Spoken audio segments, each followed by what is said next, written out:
Now today, last time हमने किया था ideal gas equation and derivation of ideal gas equation.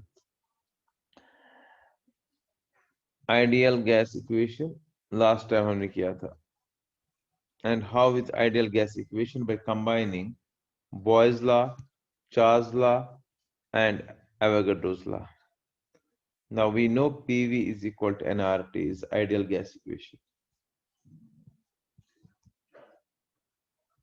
Now from this equation we can also, in this equation we know N and R are constants. These are two constants, N and R. So इनके बदले हम एक ही constant लिख सकते हैं, constant K into T, और PV by T is constant. देखो जब हमने बॉयज लॉ में निकाला था PV is equal to constant, तो हमने रिलेशन निकाली थी उसके बेस पर P1 V1 is equal to P2 V2. फिर हमने चार्ल्स लॉ पर निकाला था V by T is constant, तो रिलेशन निकाली थी V1 by T1 is equal to V2 by T2. आज हमने इसमें निकाला PV by T is constant, तो रिलेशन निकली जाएगी P1 V1 by T1 equal to P2 V2 by T2. This is known as general gas equation. Questions करेंगे इस equation से हम, general gas equation, right? So what is ideal gas equation? PV is equal to nRT. But what is general gas equation? P1 V1 by T1 equal to P2 V2 by T2.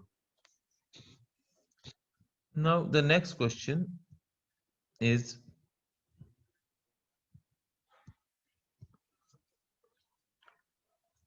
what is universal gas constant? Universal gas constant is R. It is a constant of proportionality in ideal gas equation. So universal gas constant is a constant of proportionality in an ideal gas equation. Proportionality in an ideal gas equation, right? अब values क्या है इसके, values of R क्या है, it is denoted by R, and इसके values क्या है. एक वैल्यू इसका है 8.314 जूल पर केल्विन पर मोल. इसका दूसरा वैल्यू है 0.083 लीटर बार पर केल्विन पर मोल. इसका तीसरा जो वैल्यू है 0.082 लीटर एटमॉस्फेयर पर केल्विन पर मोल. एक और वैल्यू है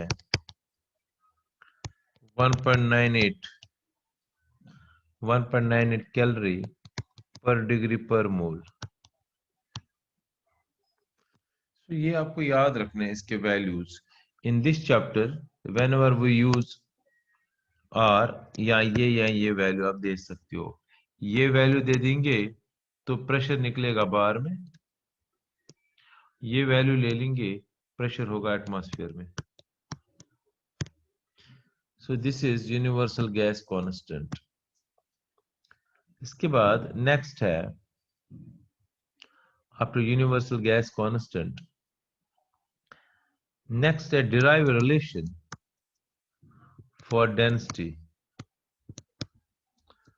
Derive a relation for density of a gas from ideal gas equation. Density of a gas from ideal gas equation.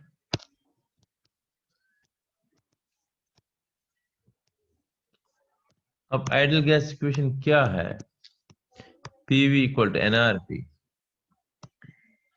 PV equal to NRT। इससे हम एक रिलेशन निकालेंगे,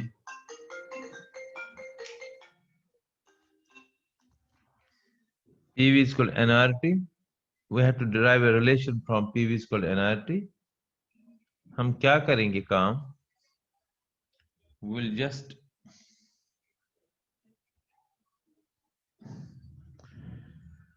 PV is equal to NRT. Now इसमें एक relation निकालनी है। हम कैसे निकालेंगे रिलेशन? आप मुझे बताइए, अगर मैं PV equal to N number of moles किसके बराबर होता है? Given mass by molar mass, RT, right. Given mass by molar mass number of moles, M को यहां लेते हैं तो ये बनेगा PM इक्वल टू V को M की जगह ले लेंगे, बनेगा mass upon volume RT। But हमें पता है एक relation, but we know, but rho जो डेंसिटी होती है वो होता है M/V के बराबर, मास पर वॉल्यूम। देयरफॉर हमें इससे ये पता चल जाता है कि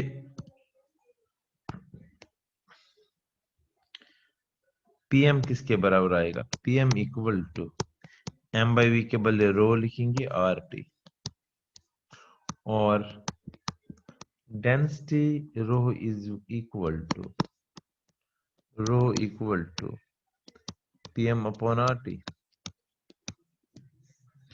So this is the relation for density of a gas, PM upon RT. याद रखना है, density equal PM by RT। ये नेक्स्ट क्वेश्चन था आज का। अब इस पर अगर हम क्वेश्चन करेंगे, आप भी लिख सकते हो क्वेश्चन, मेरे साथ करो। Calculate density of a gas या density of carbon dioxide at 2 bar pressure and 27 degree Celsius. Question है, अब इसका आंसर देना है, राइट। अब देखो, डेंसिटी निकालनी है, रो निकालना है, और कार्बन डाइऑक्साइड गैस का प्रेशर गिवन है 2 बार, और टेम्परेचर गिवन है 27 डिग्री सेल्सियस,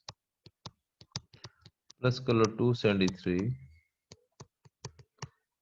हमेशा केल्विन में टेम्परेचर होना चाहिए। अब हमें फॉर्मूला यूज करनी है, वी नो। अच्छा, मोलर मास कितना होता है कार्बन डाइऑक्साइड का? मोलर मास ऑफ CO2 निकालेंगे हम। कार्बन का 12 है, 2 ऑक्सीजन का 32 है, 16 into 2 तो 44 gram. If we write molar mass it is 44 gram, molecular mass 44 U। now we'll apply formula, we know density equal to PM by RT,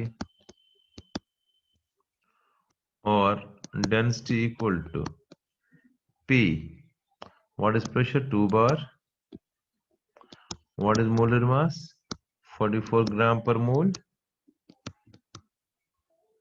1 मोल का मास, upon R का value देना है बार वाला, सो 0.083 लीटर बार पर केल्विन पर मोल, और वैल्यू नहीं भी दे देंगे, 7 यूनिट्स, जरूरत नहीं है। 300 केल्विन। रो इक्वल टू, आपको याद रखना है 0.083 जो है ये, इसके बदले हम सब्स्टिट्यूट 1/12 भी कर सकते हैं। एंट्रेंस पॉइंट ऑफ व्यू यहाँ लिखना तो ऐसे ही है, लेकिन जब हम इसको इसको हम सॉल्व करेंगे तो इसके बदले 1/12 मैंने बताया। तो ये सॉल्यूशन मैं बता रहा हूँ, 2 into 44 अपॉन 1/12, वो 12 भी ऊपर आएगा और नीचे रहेगा 300, राइट। इसको सॉल्व कर लो, जो आंसर आएगा that is the rho density gram per litre, right. ऐसे हमें क्वेश्चन करने हैं। अब मैं एक और क्वेश्चन बता रहा हूं, जनरल गैस इक्वेशन से क्वेश्चन लिख लो। 20 liter of a gas at 27 degrees Celsius and 2 bar pressure is present in a container, right? Calculate volume, final volume. Calculate final volume of the gas at इसी gas का when we change temperature from 137 to 120 and pressure from 2 bar to 3 bar. ये question है, इसमें देखो बेटा 20 liter V1 is 20 liter, T1 is given 27 degrees Celsius, immediately add करो 273 बनेगा 300 Kelvin, right? P1 कितना है 2 bar, V2 we have to calculate, at T2 given है temperature change होगा 127 डिग्री सेल्सियस, पहले भी कह चुका हूँ Celsius temperature capital T always होना चाहिए केल्विन में, एंड P2 भी गिवन है 3 बार, राइट? अब इसमें P1 V1 by T1 equal to P2 V2 by T2, right? P1 V1 by T1 is equal to P2 V2 by T2. P1 is 2 bar, V1 is 20 liter, T1 is 300 Kelvin, P2 is 3 bar, V2 we have to calculate, T2 is 400, right? Now we have to calculate, ये 2 0 cancel कर सकते हैं इधर। अब V2 किसके बराबर आया 2 into 20 into 4 upon 3 into 3, right?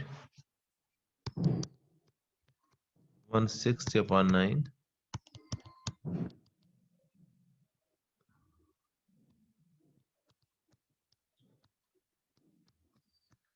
1.78 liters. So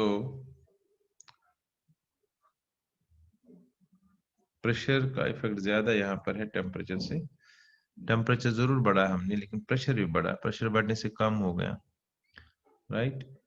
2 P1 था 2,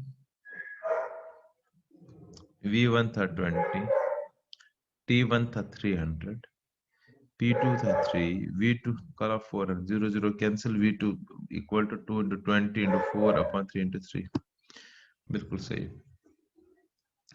ये था, ऐसे क्वेश्चन भी आ सकता है P इक्वल NRT से रिलेटेड। अब एक अलग एक कंसेप्ट है, उसको कहते हैं Dalton's law of partial pressure. Next question, Dalton's law of partial pressure. Partial pressure का मतलब एक गैस का प्रेशर, टोटल प्रेशर का मतलब सब गैस मिलके जो प्रेशर है वो होगा टोटल प्रेशर। अगर मैं कहूं हमारे कमरे में 2-3 गैस है, हर एक गैस का अलग अलग प्रेशर देखो तो वो होगा पार्शियल प्रेशर। अब अगर मैं कहूं तो टोटल सारे गैस का प्रेशर बता दीजिए, that is total pressure, right? अब डाल्टन ने एक प्रेशर दे दिया, उसने क्या किया, ही टूक ए कंटेनर, एक कंटेनर लेके इसमें सपोज पहले ऑक्सीजन गैस डाल दिया और प्रेशर देखा, pressure is due to collisions of gas molecules on the walls of container. Oxygen gas fill किया तो ऑक्सीजन के कोलिजन्स पर यूनिट एरिया जो होंगे उसके बेस पर हम प्रेशर निकालते हैं मानोमीटर से। सो ऑक्सीजन का प्रेशर पहले इंडिविजुअली इसमें निकाला, तब उसने क्या किया, उसके बाद सपोज 3 बार प्रेशर आया, उसके बाद एक और गैस लिया, लेकिन it should be non reactive, जो ऑक्सीजन के बाद नाइट्रोजन आपस में रिएक्ट नहीं करनी चाहिए, अंडर ऑर्डिनरी कंडीशन रिएक्शन नहीं होती है।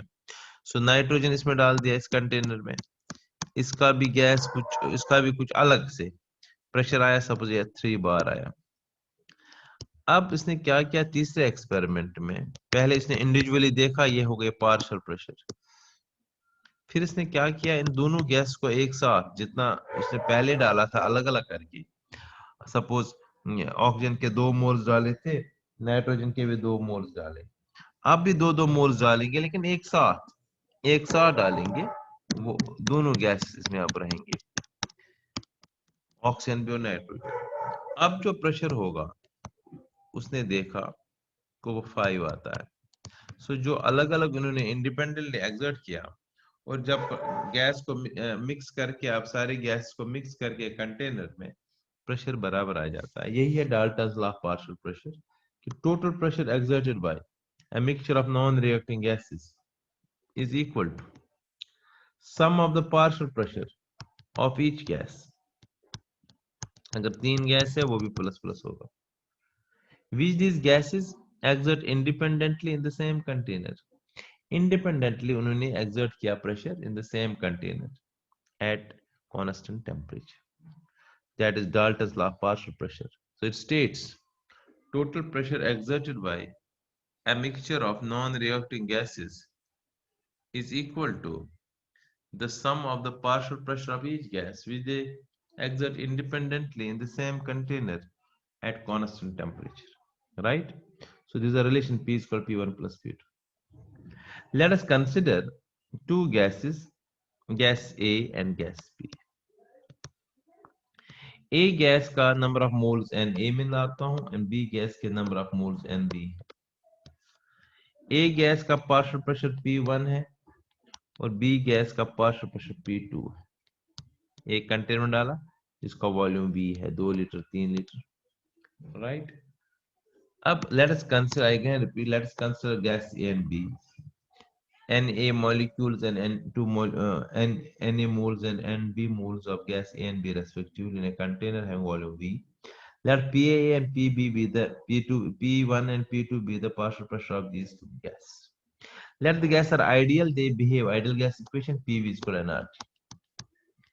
If I say PV is equal to nRT, आप P किसके बराबर आएगा, nRT by V, राइट। अब इन दो गैस के लिए यही अप्लाई करेंगे। P1 किसके बराबर आएगा, P1 या PA एक ही बात है, P1 ही लिख लो। NaRT, RT कांस्टेंट, वॉल्यूम भी कांस्टेंट। और P2 किसके बराबर आएगा इस फॉर्मूला के बेस पर, number of moles of B, RT by B। अब हमें पता है capital P is equal to P1 plus P2। Therefore P is equal to P1 क्या है, नेक्स्ट पेज पर करेंगे, NaRT by B हो गया P1, और NaRT by NbRT by V हो गया P2। ये हो गया total pressure. So total pressure is P1 plus P2 since P1 is equal to NaRT by V, NbRT by V, right? सो इसमें हम कॉमन निकालेंगे RT by V, अंदर निकलेगा Na plus Nb, Na plus Nb RT by V। Total equation आ गई इसके लिए। इस इक्वेशन से भी हम क्वेश्चन कर सकते हैं। सपोज मैं एक क्वेश्चन देता हूं, सपोज मैं क्वेश्चन देता हूं, क्वेश्चन है कि 3 moles of question, 3 moles of oxygen are mixed with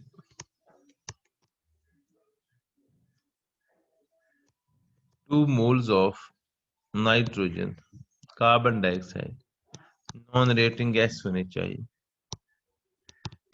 in a container having volume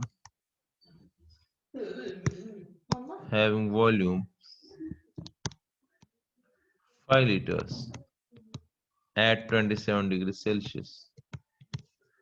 Calculate total pressure। ये क्वेश्चन आ सकता है।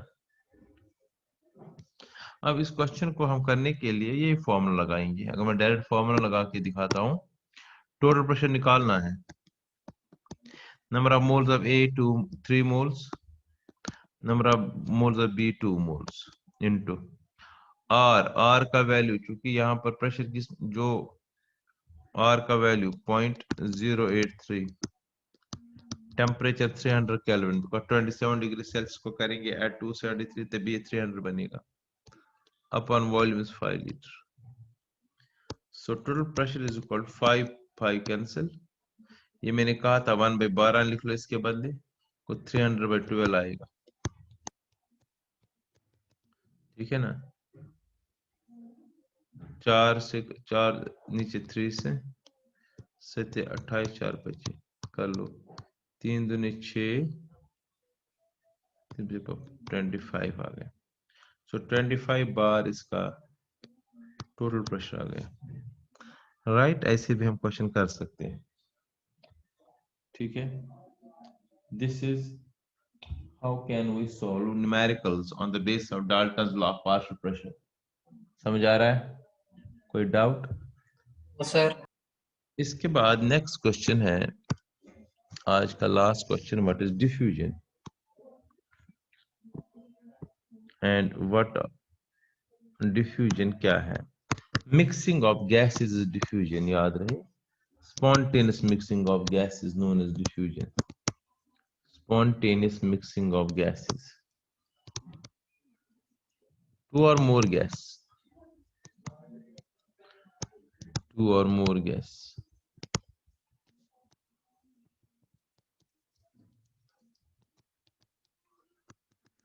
तो diffusion is mixing of gas simply. जैसे एक अगरबत्ती जलाते हैं, सारी कमरे में स्मेल आ जाती है, दैट इज डिफ्यूजन। अब इसी के साथ इसमें नेक्स्ट है Graham's law of diffusion. Graham ने कहा जितनी डेंसिटी कम होगी, जितनी स्पेस ज्यादा होगी मॉलिक्यूल्स में, उतना ज्यादा डिफ्यूजन हो सकता है। डिफ्यूजन है स्पेस की वजह से, गैस में बहुत ज्यादा स्पेस होती है, उन स्पेस में दूसरे गैस के पार्टिकल्स आ जाते हैं। उसने सिंपल लॉ बता दिया, उसने कहा rate of diffusion of a gas R is inversely proportional to square root of density. मतलब इनवर्सली प्रोपोर्शनल, डेंसिटी कम रेट ज्यादा, डेंसिटी ज्यादा रेट कम। तो अगर मैं कंपेयर करूं दो के लिए, तो ये आएगा इस relation R1 upon R2 equal to, क्योंकि प्रोपोर्शनलिटी दोनों का कट हो जाएगा, मैं दिखाता हूं वो। लेट गैस 1 के लिए बताते हैं, 1 upon density D1, equation first, R2 proportional to 1 upon under root of D2, equation second. Divide कर लो R1 by R2, प्रोपोर्शनल दोनों का कट जाएगा, बनेगा D2 by D1। तो यही हो गया rate of diffusion of a gas inversely proportional to square root of the densities. क्योंकि हमें पता है एक फॉर्मूला, इसको मैं ऐसे भी लिख सकता हूँ, R1 by R2 is equal to twice into D2 upon twice into D1। देखो बड़ा, आपको पता है twice into vapour density molecular mass, so एक और रिलेशन निकल जाती है, R1 by R2 is equal to under root of M2 by M1। Molecular mass के भी इनवर्स प्रोपोर्शनलिटी है। जैसे मैंने कहा डेंसिटी के इनवर्स प्रोपोर्शनल है, ऐसे ही मॉलिक्यूलर मास के इनवर्स प्रोपोर्शनल भी है। तो ये होगा ग्राहम्स लॉ ऑफ डिफ्यूजन। और दो फॉर्मूला बता रहा हूँ एंट्रेंस पॉइंट ऑफ व्यू इसकी, ये भी आप याद रखोगे, R1 by R2 is equal to P1 under root of D2 upon P2 root of D1। P1 भी साथ होगा, प्रेशर डायरेक्टली प्रूफ है। ये एक एंट्रेंस बेस्ड फॉर्मूला है, अगर याद रखेंगे तो बहुत अच्छी बात होगी। सो ये जो मैंने बताया, दिस वाज ऑल अबाउट जो आज का हमारा चैप्टर था, यूनिट था, टॉपिक था, क्या है डाल्टन्स लॉ, क्या है ग्राहम्स लॉ ऑफ डिफ्यूजन, कैसे हम मॉलिक्यूल, कैसे हम डेंसिटी निकालते हैं फ्रॉम आइडियल गैस इक्वेशन, उससे क्वेश्चंस। ये अब इसमें ऐसे क्वेश्चन आ सकता है,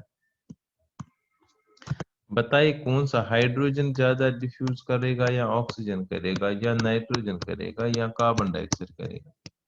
मैंने अभी कहा जितना मॉलिक्यूलर मास इनवर्स प्रोपोर्शनल को मॉलिक्यूलर मास कम जिसका है कि 2 इसका मॉलिक्यूलर मास 32 ग्राम इसका है 28 ग्राम इसका है एंड 44 ग्राम कार्बन डाइऑक्साइड का है lesser the molecular mass more is the rate of diffusion so hydrogen का diffusion सबसे ज्यादा होगा because इसका molecular mass सबसे कम है because we know rate of diffusion is directly proportional molecular mass also पहले बताई थी डेंसिटी अब मॉलिक्यूलर मास भी राइट ये आज का क्लास था अबाउट सम टॉपिक्स इसको आप लर्न कर लीजिए मैं भेज दूंगा उसको आप नोट कर लीजिए यहाँ सुनो ये लिखना पड़ेगा मैंने उधर भी लिखाया है अगर आपको लिखना है तो क्लास आ जाइए ऑफलाइन क्लास आइए वहां लिखेंगे जब उनको दे दूंगा नोट्स आपको भी नोट मिलेंगे राइट अभी मैं डाल रहा हूँ रिसोर्सेज में रिसोर्स से आप नोट कर लीजिए और लिख लो अपनी कॉपी पर जो रिसोर्स मैंने डाला है उसमें अभी तक सबका डाला है इसी वाइज आप में देखो रिसोर्स में तो उससे नोट कर लो और कॉपी पर लिख लो नोट्स मिलेंगे अगले चैप्टर के लिए अगले 2-3 चैप्टर के लिए नोट्स दे दो